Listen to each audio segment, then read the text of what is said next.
Salut tout le monde et bienvenue sur ce nouveau podcast. C'est vrai que ça faisait assez longtemps que j'avais pas sorti de podcast. Vous avez pu voir d'autres choses.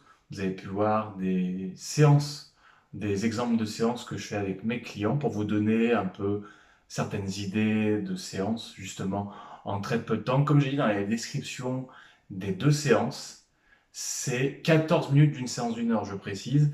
Mais ça vous montre qu'en peu de temps, qu'en 10, 14 minutes, on peut vraiment finir rincé. Parce que même si vous faites cet extrait de séance en 14 minutes avec un bon échauffement préalable, je précise, vous allez finir en nage et ça va être efficace. Après, attention, 14 minutes, si vous faites que ça ne suffira pas. C'est vraiment, ces vidéos servaient vraiment à vous montrer à quoi peuvent ressembler les séances avec moi et également en 14 minutes, qu'est-ce qu'on peut faire en termes de séances si vraiment vous êtes quelqu'un qui a vraiment pas de temps? C'est mieux de faire ça que de rien faire, bien évidemment. Après, si vous cherchez vraiment une perte de poids durable, il va falloir faire bien plus que une ou deux séances, voire même trois séances de 14 minutes par semaine. Ça va être un peu juste, je ne vais pas vous mentir sur ça.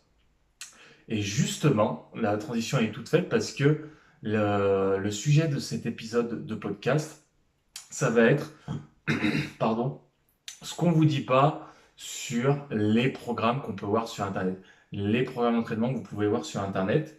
Peut-être que c'est ton cas, peut-être que tu as déjà acheté, que ce soit un programme en ligne, un programme voilà, vidéo, PDF en ligne, peu importe l'objectif que tu cherchais quand tu as acheté ce programme-là. Ce qu'on ne te dit pas, c'est que certains, du moins, programmes que tu peux voir en ligne, je ne dis pas qu'ils sont pas qu'ils sont mauvais, il y en a qui sont très bons, mais le problème, c'est qu'ils ne sont pas adaptés. Parce qu'il faut savoir que la clientèle que j'ai, ce sont des personnes qui sont très occupées. Tu vas me dire, comme beaucoup de gens, je dis oui, effectivement, c'est des personnes qui travaillent énormément, c'est plus de 40 heures par semaine. Là, pour la plupart, ils ont une famille également à charge. Tu vas me dire aussi, comme tout le monde, c'est vrai, mais on va dire que, en tout cas, je trouve, en France, il n'y a pas énormément de monde qui travaille 60 heures ou plus. Il y en a, mais il y a quand même une minorité, je trouve, de par en tout cas mon entourage, je précise, c'est un autre sujet. Mais c'est pour vous dire que quelqu'un, même si toi tu travailles 50 heures ou 60 heures par semaine, un programme que tu vas voir en ligne ne sera certainement pas adapté à toi.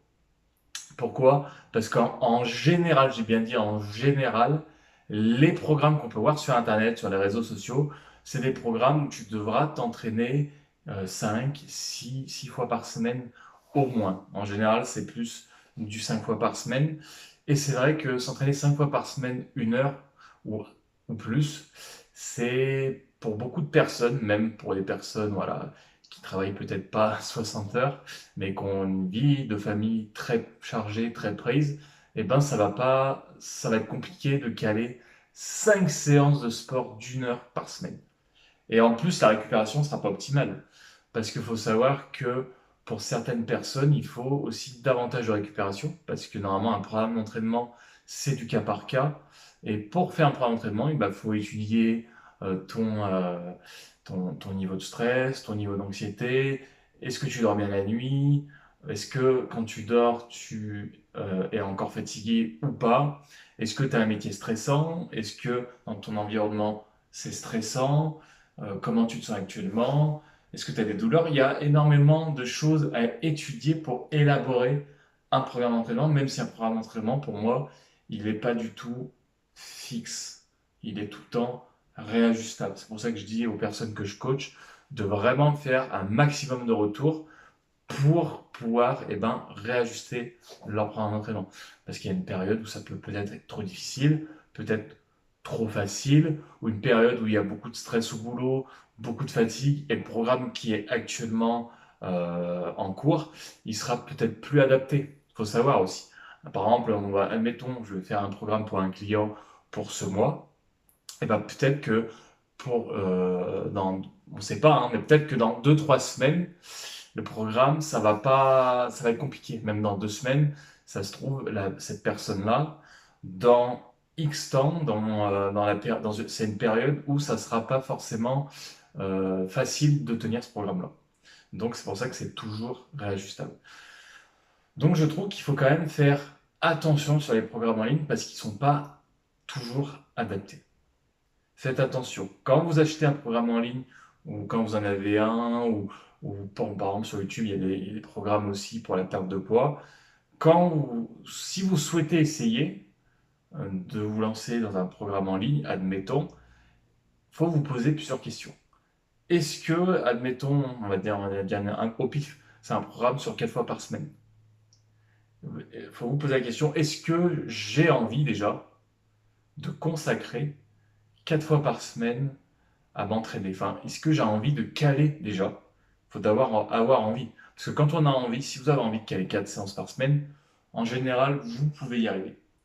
Mais si vous vous dites à 4 fois par semaine, non, j'ai pas envie, du moins, je préfère mettre plus de temps dans ma famille, dans mon boulot, ce que je peux comprendre tout à fait, mais au moins, vous ne mentez pas à vous-même. Parce que si par exemple vous prenez ou testez un programme sur YouTube ou peu importe, euh, et vous vous dites, ah, 4 fois par semaine, ça va être compliqué. 4 fois par semaine, je pense que ça va être hyper, hyper compliqué. Je ne sais pas comment je vais réussir à caler ces séances. Eh ben, déjà, c'est une mauvaise réponse. C'est la première réponse déjà, vous savez que le programme, il n'est pas fait pour vous. Ensuite, admettons que vous avez envie, que vous pouvez caler 4 séances par semaine. Est-ce que le programme, les exercices sont faits pour moi? Est-ce que ce programme d'entraînement, c'est un programme qui est trop compliqué pour moi? Est-ce qu'il y a des exercices que je connais, des exercices que je ne connais pas? Est-ce que c'est des méthodes d'entraînement que je peux faire? Faut aussi vous poser toutes ces questions-là. Parce que, admettons voilà, qu'au niveau de la logistique, au niveau de l'emploi du temps, ça va bien. Mais au niveau de l'ensemble du programme d'entraînement, la difficulté, les exercices, que ça adapte à ma morphologie, faut vous poser toutes ces questions-là. Parce que le problème, c'est que moi, je parle en tant que cause, parce que j'ai des clients avant de faire du coaching avec moi, et ben, ils ont essayé tous ces programmes-là et ça correspondait pas parce que déjà, c'était pas adapté en premier lieu, en tout cas pour eux, pour les retours que j'ai eus. Trop difficile. En règle générale, c'est trop difficile. Il y a des exercices qui sont pas adaptés pour eux, pour leur morphologie, pour leur pathologie, pour tout ça, pour leur rythme de vie, pour vraiment la totale. Ça allait pas. En deuxième, ben, c'est un programme où c'est à vous de vous débrouiller. Vous n'avez pas quelqu'un derrière pour vous motiver, pour vous aider. Vous n'avez pas quelqu'un, un coach relou qui vous crie dessus, dit allez, bouge tes fesses, etc. Et ça, pour certains, ça peut manquer aussi pour se motiver. En troisième, et ben voilà, la motivation, il n'y a plus de discipline. La discipline, elle chute parce qu'en général, le programme est trop dur. Il n'y a pas quelqu'un pour nous remettre sur les rails, pour nous remotiver. Donc, déjà, là, ça va pas le faire. Ça va être compliqué. Il n'y a pas forcément de suivi à côté. Donc, le programme ne peut pas être réajusté. Donc, le programme, il n'est pas adapté. Il faut savoir que, en règle générale, si tu es voilà, une personne qui travaille énormément et qui a une vie de famille énorme, avec voilà, beaucoup de responsabilités, il faut savoir que tu n'as pas besoin de t'entraîner 5 fois par semaine déjà, même 6 fois. Ça peut être contre-productif parce que si tu veux t'entraîner 5 fois par semaine ou 6 fois, ok, pas de souci. Mais il faut que tu aies vraiment la récupération qui va avec. Il faut que tu aies un bon sommeil. Et une fois que tu as un bon sommeil, ça ne suffit pas tout. Il faut que tu dormes assez. Il faut que tu manges assez. Donc ça aussi, on ne prend pas en compte le côté alimentaire sur certains programmes en ligne. Enfin, d'internet, peu importe, d'influenceurs, de réseaux sociaux. Parce que si un entraînement 5 fois par semaine, il faut manger en conséquence. Et pour manger en conséquence, il faut aussi prendre le temps de se faire manger, de potentiellement calculer les calories, macronutriments qui vont avec cette dépense énergétique. Parce que si tu manges pas assez, tu vas être fatigué, tu n'auras pas la récup qui va aller avec, tu vas mal dormir, tu vas être stressé, tu vas être frustré et tu vas être énervé. Et voilà, c'est un cercle vicieux. Donc, il faut aussi prendre le côté alimentaire. Si tu t'entraînes 5-6 fois par semaine, soit, Mais alors, il faut vraiment que tu fasses attention à ton alimentation, et c'est-à-dire manger sainement, manger correctement, oui, mais manger en conséquence. Tu as ça aussi. Et avoir la bonne récupération. Et en général, la récupération, le sommeil, on peut voir sur les dernières études, c'est de plus en plus compliqué. La dette de sommeil pour beaucoup de Français, elle explose. C'est assez compliqué. Un mauvais sommeil, pas réparateur. Bon, ça après je pense qu'il y a pas mal de téléphones dedans aussi, de réseaux sociaux qui aident pas, de stress aussi, hein, bien évidemment, il est bien présent également. Mais si vous faites du sport, vous allez peut-être moins le sentir quand même, le stress, ça je peux le confirmer. Donc, prenez en compte tout ça. Et c'est pour vous dire que vous n'avez pas besoin pour avoir des résultats, pour avoir la forme, pour perdre du poids, vous n'avez pas besoin de vous entraîner 5, 6 fois par semaine. Déjà 3 fois par semaine, même de 45 minutes, basé sur le renforcement musculaire. Je parle pour quelqu'un qui souhaite perdre du poids, hein, avec un déficit calorique contrôlé, pas un déficit calorique excessif, sans glucides, mais davantage d'aliments non transformés, c'est déjà très important, bien boire et justement bien dormir, c'est déjà le top, ça suffit. Parce qu'il ne faut pas vous mettre de pression quand vous entamez un programme d'entraînement. Si vous voyez déjà 5 séances d'entraînement, vous allez dire oh là là là là là, comment je vais faire pour caler toutes mes séances d'entraînement. Je loupe une séance d'entraînement, ouh là là, c'est la fin du monde, je vais stresser et je vais pas être content. Je dis contente parce que ma clientèle, c'est plus un public féminin, même si j'ai des hommes, donc c'est pour ça que c'est l'habitude. Mais c'est pareil pour vous les gars, hein. Moi, pareil pour mon expérience personnelle, j'ai déjà pris des programmes d'entraînement en ligne pour un objectif précis. Après, voilà, je m'entraîne depuis des années, donc je connais pas mal d'exercices, etc. Il y a des programmes d'entraînement où il fallait que je m'entraîne, par exemple, 6 fois par semaine. Je pensais que ça allait aller, mais en fait, ça allait pas, parce que trop compliqué 6 fois par semaine. Même si c'était pas des séances longues, je précise, mais c'était beaucoup trop de séances en une semaine par rapport au boulot. Pareil, c'est compliqué. Et en fait, quand on monte plus une séance, on se dit, oh là là, j'ai loupé une séance. Et du coup, la semaine prochaine, si j'ai loupé une séance là, si j'ai pas réussi à caler une séance dans cette semaine-là, comment je vais faire pour la semaine suivante? Ça va sûrement être pareil.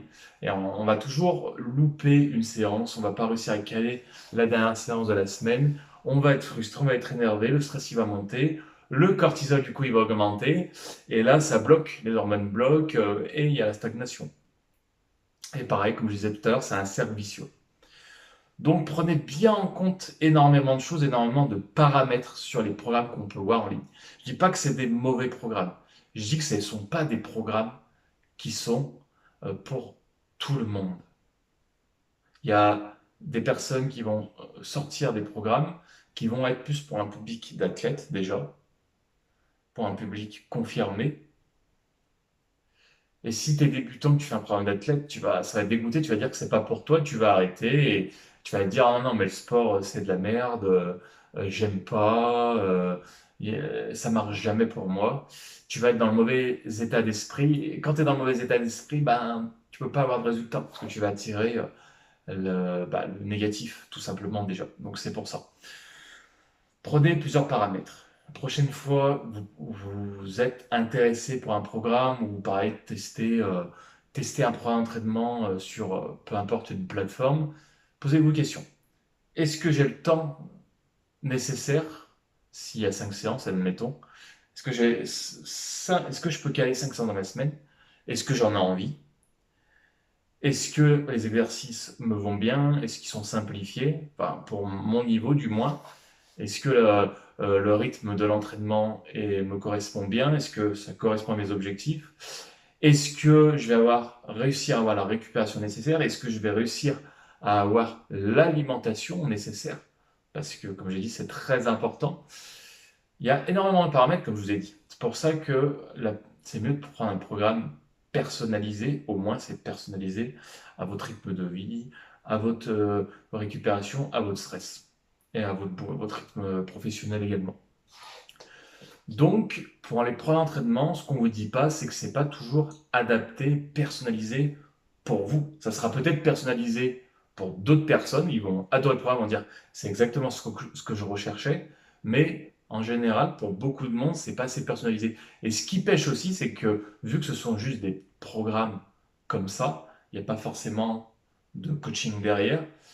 Et ben même si le programme il est fait pour vous, c'est exactement ce que vous recherchez, il y a le nombre de séances adéquates, vous pouvez tenir l'alimentation, enfin avoir l'alimentation adéquate également. Euh, voilà, c'est vraiment ce qui vous correspond. Et ben le souci, c'est que vu qu'il n'y a pas de coaching derrière, et ben pour beaucoup, pas tous, mais pour beaucoup, boum, la motivation elle va descendre, la discipline va se faire de moins en moins présente et vous allez lâcher. Et ça, c'est des clients qui me l'ont dit avant de faire du coaching, comme je vous ai dit tout à l'heure. Et ben, c'était plus le côté facteur discipline, motivation, parce que c'était des personnes qui étaient livrées à elles-mêmes. Elles n'avaient pas de soutien moral.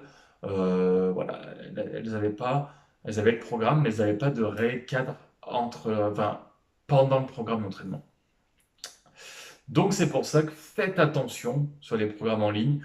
On ne vous dit pas tout non plus, hein. C'est pas toujours clair également sur certains programmes. Mais il faut savoir que le programme va être adapté à quelqu'un d'autre. Il va être top pour quelqu'un, mais il ne sera pas du tout bon pour vous. Ou à l'inversement, tel que le programme sera très bon pour vous. Vous allez l'adorer, vous allez dire ouais, c'est trop bien comme investissement, j'ai adoré tout. Mais pour d'autres personnes, ça sera l'inverse. Ils vont détester, ils vont se dire ah non, c'est n'importe quoi, je me suis blessé ou j'ai pas eu de résultat, ça ne me correspondait pas hein, aussi, trop difficile, mais il y a énormément de facteurs. Donc un programme d'entraînement, il se base au cas par cas, déjà. Ça sera la suite dans un autre podcast où justement je vais parler du programme parfait. Titre aguicheur, bien évidemment, parce qu'il n'y a pas de programme parfait. Mais ça, je vais le détailler plus tard dans le prochain podcast. Donc, n'hésitez pas à vous abonner hein, si c'est sur YouTube, sur Spotify, à mettre 5 étoiles sur.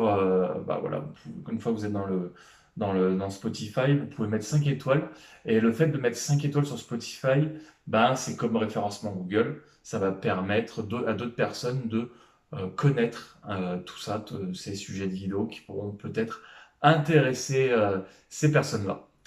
Donc voilà pour ce podcast et restez connectés parce que comme je vous ai dit, ça va être un peu une suite hein, sur quel est le programme parfait. C'était tout pour moi et on se retrouve au prochain épisode.